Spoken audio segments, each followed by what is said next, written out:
Dear students, I am Anand, Assistant Professor of English, Government First Grade College, Ramnagara. In this video, I am going to talk about different forms of poetry and its components. Before that, I just throw light on what is literature as it is we study. It is broadly any collection of written work, but it is also used more narrowly for writing specifically considered to be an art form, especially prose, fiction, drama, and poetry. In recent centuries, the definition has expanded to include oral literature as well.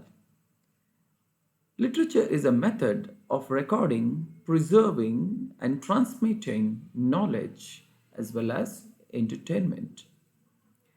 Literature as an art form can also include works in various non-fiction genres such as autobiography, diaries, memoirs, letters, and an essay. Within its broad definition, literature includes non fictional books, articles, or other printed information on a particular subject. Now, let us come to the poems and its forms. That is the second session of the first poem that we have to deal with. This is the second session, introducing poetry and its forms. What we are going to learn is the different forms of poems that we deal with. Why we learn, why we study poetry, or why we need to know about the poems.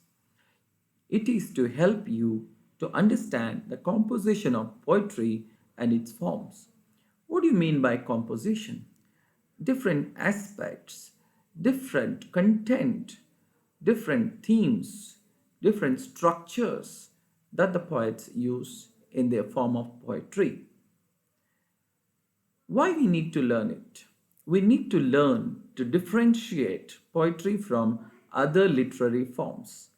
I already told you other literary forms we have essays, letters, short stories, novellas, novels, etc. And here, more particularly, we concentrate on the poetry and its forms. What is poetry? According to William Wordsworth, a well known romantic poet, a poetry is a spontaneous overflow of powerful feelings recollected in tranquility. So it is well known by everybody where poetry functions as a panacea for the ill tempered mind, a disturbed mind, the memories of the person recollected in a time of pensive mood of a person. It makes our mind relaxed, it makes our mind delighted. It is the function of poems as a definition of poetry according to William Wordsworth. Another American poet, Robert Frost, is famous for his poems. He defines poetry as it is when an emotion has found its thought and thought has found words. A wonderful statement because an emotion has to find thoughts and the thought has to find words.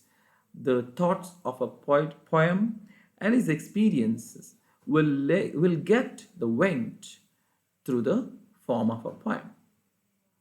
A third poet here, Khalil Gibran, defines poetry as it is a deal of joy and pain and wonder with a dash of dictionary. So it is a mixture of different feelings, a joy, a pain, and wonder all together.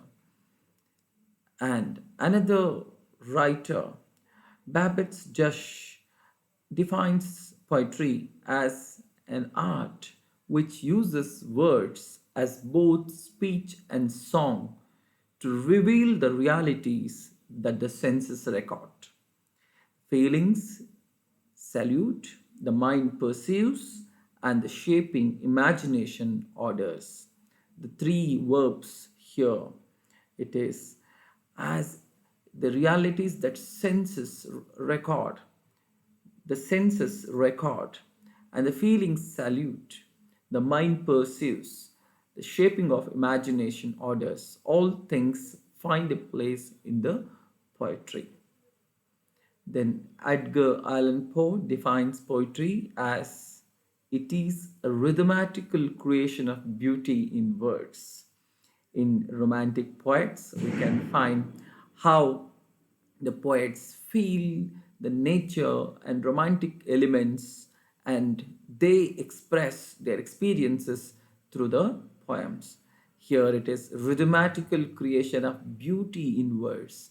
Rhythm is created through the words, according to Allan Poe. Now we'll come to forms of poems that we have generally in the English literature.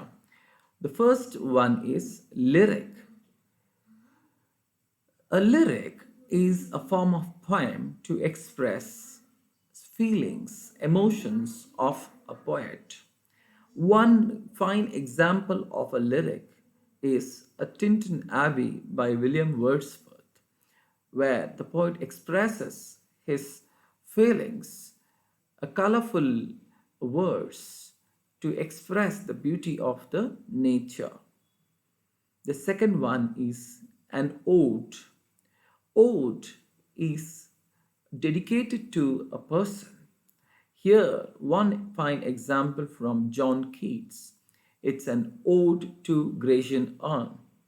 It's a dedication or a tribute to a person. The third form of poem, that is sonnet, a more familiar, popular form of poem, that is sonnet. We have Shakespearean sonnet. Much before that, Petrarch started the form of a sonnet called Petrarchan sonnet, having special characteristics, octave and sestet. And in Shakespearean sonnets, we can find three quatrains and a couplet. The next form of poem is fable. A fable is a form of poem with animals as characters conveying morals to human beings. One such example here, the name of the poem, Fable itself by R.W. Emerson. Then we'll come to lighter poems like haiku, originated in Japan.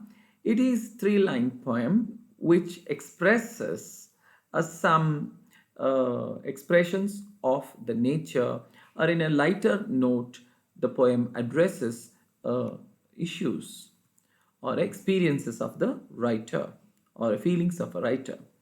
One example here is Mellow May by Petria L. Cisco. The next form of the poem is well known from Greek literature, epic poems. As we have epics in Indian writings and our Puranas, similarly we have epic poems. Iliad and Odyssey by Homer is one of the fine examples of epic poems which narrates the story of the legends. The next form of the poem is here ballads.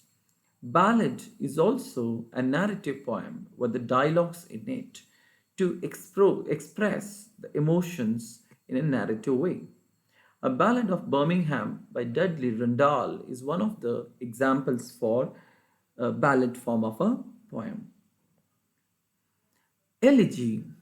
Elegy is written or composed on mournful note on somebody's death.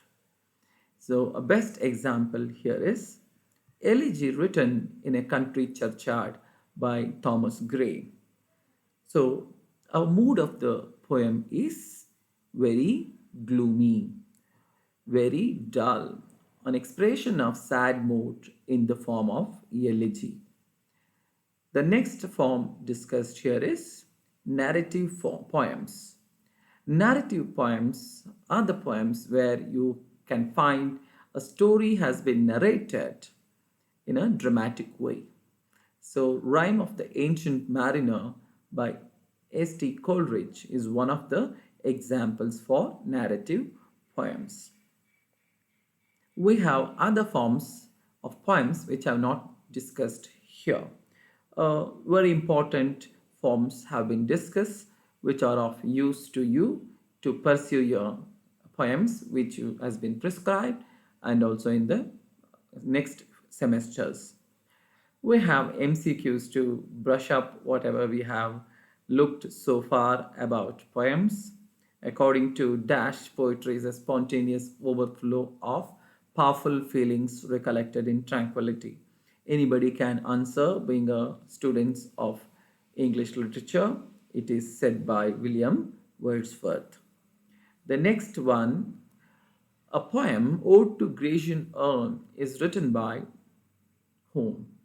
That is John Keats. The third MCQ here is a form of sonnet was first started by, as I already told you, it is Francisco Petrarch, Italian poet, started the form of a poem, sonnet.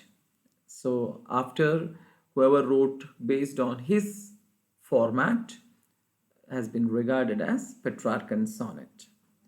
That ends the second session introducing form of poems and the components of the poem. The poems and the theme all you can find in the textbook, which is a reference book also to you, which consists of suggested reading.